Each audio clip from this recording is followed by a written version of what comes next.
अस्सलाम वालेकुम, मैं मोहम्मद जुल्करनैन और अपने यूट्यूब चैनल नो साइड के साथ। पाकिस्तान की जो सुप्रीम कोर्ट है, सुप्रीम कोर्ट के अंदर पिछले 2 से 3 टेन्योर के अंदर जो चीफ जस्टिस गुजरे हैं उनके टाइम के ऊपर ये ऑब्जर्व किया गया है कि वहाँ पर पॉलिटिक्स बड़ी हावी हो चुकी है। वो जो जिसको कहते हैं कि जो चीफ जस्टिस बनता है वो अपने आप को हर कुछ समझ लेता है, जो उसके नीचे होते हैं उनको लगता है हमारी हक तलफी हो रही है, तो इस वजह से उनके दरमियान बड़ी चपकलिश रहती है। ये जो वाज़े जो हमने डिवाइड देखी वो देखी उमर अता बंदयाल साहब के टाइम। उस वक्त जब उमर अता बंदयाल साहब थे तो काजी फैज साहब कहते थे कि मुझसे मुशावरत नहीं की जाती, जितने भी बेंच बनते हैं वो सारे के सारे उनका ये ख्याल है कि फिक्स्ड होते हैं, वो खुद ही बना लेते हैं, हमसे पूछते नहीं हैं। तो उसके बाद एक बात तय की गई थी जब चीफ जस्टिस काजी फैज साहब जब चीफ जस्टिस बने, तो जितने भी मामलात होंगे वो एक 3 रुकनी कमेटी जो है वो उसको देखेगी और उसके मुताबिक बेंच बनाए जाएंगे।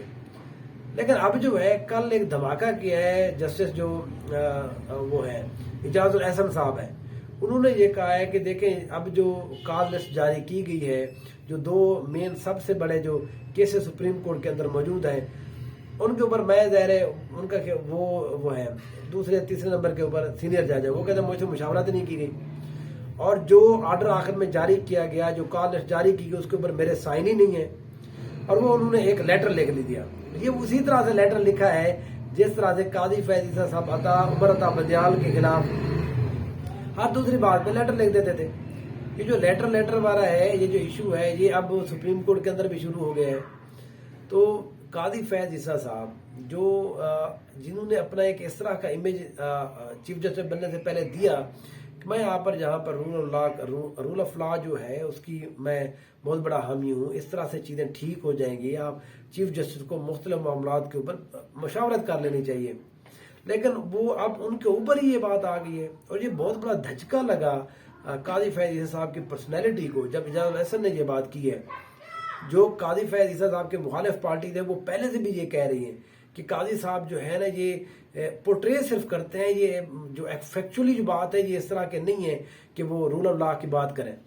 लेकिन बहरहाल हमने देखा है कि यहाँ पर जितने भी मामलात होते गए काजी साहब उसके ऊपर चुप करते गए। काजी साहब सिर्फ एक ही केस सुनते हैं।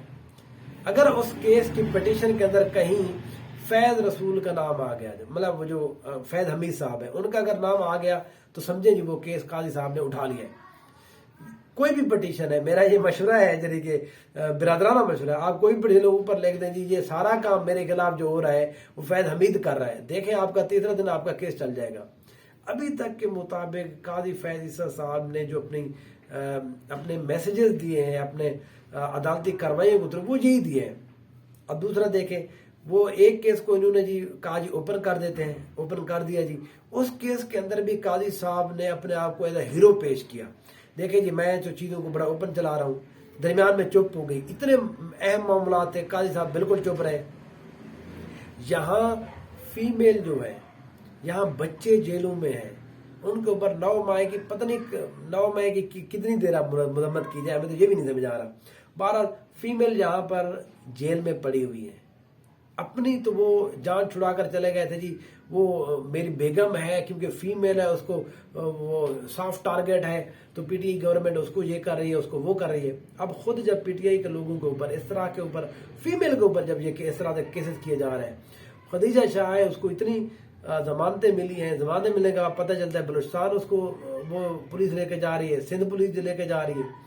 तो जो काजी साहब ये बुनियादी इंसानी हकूक के मामलात हैं, ये आपका हक है, आपका फर्ज है आपके ऊपर, ये आपकी रिस्पॉन्सिबिलिटी है, इनको देखें आप। लेकिन काजी साहब जो है वो आप उन्होंने केस जो है वो उठा लिया है, किसका जी भुट्टो साहब का। ज़ाहिर है इस केस के जरिए अब वो अपने आप को हीरो साबित करने की कोशिश करेंगे। देखें जी इस मुल्क के अंदर 77-78 से लेकर आज तक कोई ऐसा जज नहीं आया जो इस तरह का फैसला कर सके। ये बजाय सीधा लग रहा है कि भुट्टो साहब को दायरे वो किया जाएगा, बरी किया जाएगा, उनके मामलात के ऊपर सुप्रीम कोर्ट माफी मांग लेगी, जो होना भी चाहिए, मैं बुनियादी तौर पर समझता हूँ ये होना भी चाहिए।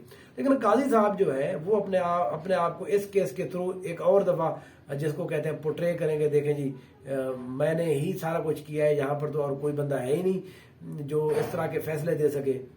तो बहरहाल قاضی صاحب اور جو جسٹس اعجاز الاحسن ہے ان کے درمیان یہ جو معاملات ہیں، یہ جو عام لوگ ہیں اس کو کوئی فائدہ نہیں ہونے والا، پہلے بھی کوئی فائدہ نہیں ہو رہا، اب بھی کوئی فائدہ نہیں ہونے والا۔